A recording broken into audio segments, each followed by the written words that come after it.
सदर आपण आमरण उपोषणासाठी इथं उचंदा भागात बसलेले आहे. काय मागणे आपल्या प्रशासनाला?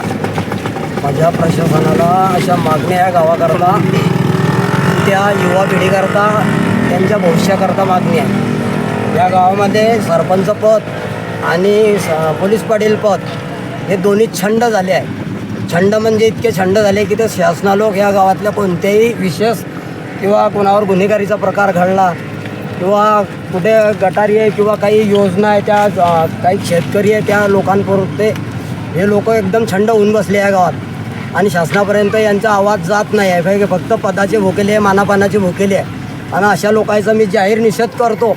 आणि शासनाला माझी मागणी आहे, या लोकांवर कठोर कारवाई होऊन यांचं निलंबन कसं होईल हा मार्ग शासनाने त्वरित निर्माण करावा आणि या गावावर लक्ष देण्यात यावे. आणि जोपर्यंत मी या ग्रामपंचायतला प्रश्न विचारत नाही तोपर्यंत मला ग्रामपंचायत उत्तर देणार नाही, तोपर्यंत मी माघार घेणार नाही.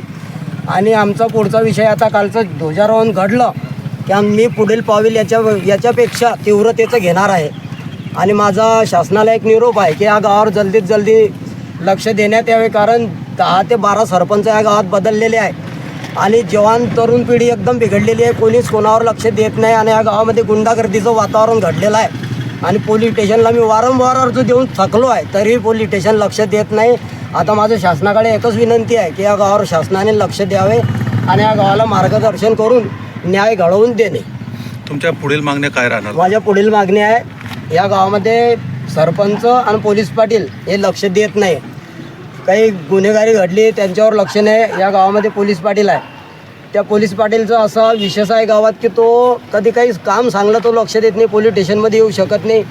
आता त्याने चालू एका महिलेला मारला या गावात, त्या महिलेनं पोलीस स्टेशन मुक्ताईनगरला केससुद्धा नोंदलेली आहे. पण मुक्ताईनगर PI त्यांनी आणि त्यांचे जे कर्मचारी असतील त्यांनी लक्ष दिलं नाही आहे. पण ज्या महिलेच्या अस्मितेचा भंग झाला या उचंद्यामध्ये त्या माणसावर कठोर कारवाई झाली पाहिजे आणि त्याचं निलंबन लवकर एकदम लवकर झालं पाहिजे. कारण असे लोक आम्हाला ह्या मागासवर्गीय समाजाला आणि या जनतेला घातकी आहे. अशा लोकांपासून एक गाव एकदम सुरक्षित राहिलं पाहिजे आणि या लोकांचं लवकर निलंबन झालं पाहिजे. उपोषणाचा कितवा दिवस आज आहे?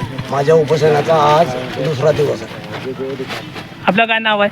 समाधान कडू बोलाने, माजी ग्रामपंचायत सदस्य उचंदे.